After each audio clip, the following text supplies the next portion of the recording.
নেতারহাট অপূর্ব তার সৌন্দর্যে। নেতারহাটের সৌন্দর্য নিয়ে খুব একটা কিছু বলার নেই। এই নেতারহাটকে মোটামুটি ঝাড়খণ্ডের সুইজারল্যান্ডও বলা হয়।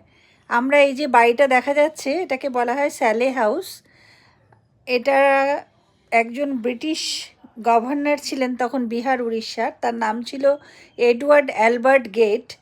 তার বাংলো হিসাবে এই স্যালে হাউসটাকে বানানো হয়েছিল, মানে সামার বাংলো। নেতারহাটে তো পাহাড় আছে, সুতরাং নেতারহাট খুব একটা গরম থাকে না, তবে গরমকালে ভালোই গরম থাকে। এই স্যালে হাউস অপূর্ব দেখতে, এবং এই বাংলোটা পুরো কাঠের তৈরি, ব্রিটিশ কায়দাতে পুরো বানানো। এবং এক সময় এখানে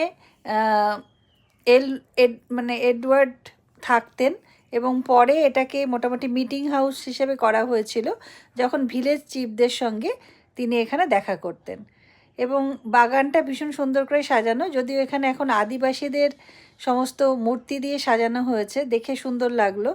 এবং বারান্দা থেকে টেরেসটা দেখুন, টেরেসটা এত সুন্দর, টেরেসে দাঁড়ালেই মন ভালো হয়ে যায়। একদম বিশাল একটা টেরেস থেকে যেমন মানে বারান্দায় দাঁড়িয়ে যেরকম দেখা যায় সুন্দর বাগান, পাশে আম গাছ হয়ে রয়েছে, আমের মুকুলে একদম ভর্তি।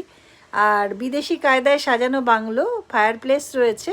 তবে এখন অন্দরসজ্জায় এখানে ওই আদিবাসীদের নানান চিত্র এবং তাদের ব্যবহৃত নানান রকম জিনিস এখানে রাখা হয়েছে।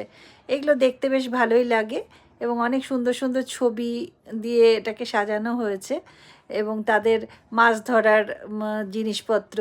তো আমরা সিঁড়ি দিয়ে একদম দোতলায় উঠে গেছিলাম, এবং দোতলায় উঠে আমাদের একজন দাদা দেখালেন ওখানে একটা, মানে কি বলবো, হিডেন একটা, মানে গুপ্ত একটা সিঁড়িও রয়েছে, যেখান দিয়ে চট করে নিচ থেকে ওপরে উঠে আসা যায়।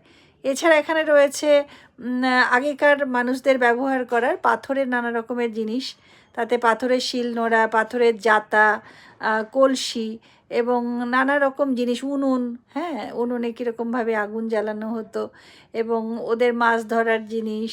তারপরে বড় বড় কাঠের দরজা, কিছু কিছু ছবি, কাঠের সিলিং।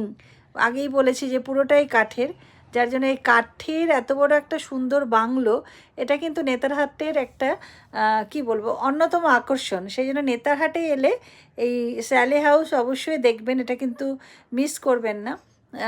এটা ওখানে নিয়ে যায়, খুব কাছেই ওটা, ওখানকার কেন্দ্রীয় বিদ্যালয় থেকে কাছে একটা নাশপাতি বাগানও আছে, সেটাও দেখে আসতে পারেন। এবং আমার মনে হয় খুব ভালো লাগবে, আমার তো খুব ভালো লেগেছে। বিশেষত এতটা বড় জায়গা এবং সুন্দর বাগান এবং বাংলো সব মিলিয়ে মনকে একদম মুগ্ধ করে দেয়।